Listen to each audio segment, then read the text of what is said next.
ఈరోజు ఒక blasting match ఉండబోతుందండి. Mumbai Indians అలానే మీరు చూసుకుంటే సన్ రైజర్స్ హైదరాబాదు.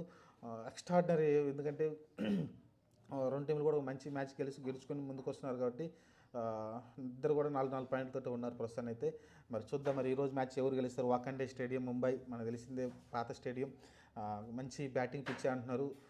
మరి చూద్దాం ఏం జరగబోద్దో. ప్రస్తుతానికైతే మీరు ఫేవరెట్ టీం ఎవరైనా అడిగారంటే ఏం లేదు, ఎస్ఆర్హెచ్ అని చెప్తారు ప్రతి ఒక్కరు కూడా. ఇప్పుడున్న ముంబై టీం చూస్తే ప్లేయర్ చూడడానికి అసలు ఆల్మోస్ట్ ఇండియన్ ప్లేయర్స్ మీకు కనిపిస్తున్నారు. ఇండియన్ టీ20 స్క్వాడ్ ఏదైతే ఉంటుందో వాళ్ళు మీకు కనిపిస్తారు.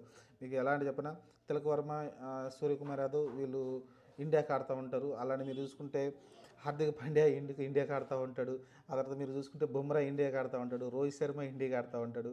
ఇక్కడ మీరు చూసుకుంటే 5 ప్లేయర్స్ మీరు ఈ 5 ప్లేయర్స్ చూసుకుంటే ఇండియాకి ఆడే టీమ్ ఇండియా ప్యూర్గా అంటే టెస్ట్లో ఉండేవాళ్ళు ఉంటారు, టీ20లో ఆడేవాళ్ళు ఉన్నారు, అలాంటి వన్డేలు ఆడేవాళ్ళు ఉన్నారు. ప్రతి ఒక్కరు కూడా మీకు ఇండియా టీం లాగా కనిపిస్తూ ఉంటుంది ముంబై ఇండియన్స్లో మీరు చూసుకుంటే. మరి అలాంటి టీం అలానే బౌల్ట్ కూడా ఉన్నాడు. బుమ్రా వాళ్ళిద్దరిని ఎలా ఎదుర్కొంటారో చూడాలి. ప్రస్తుతానికైతే స్టార్టింగ్లో హెడ్ అలానే అభిషేక్ శర్మ మంచి ఫామ్లో కనిపిస్తున్నారు. మన 240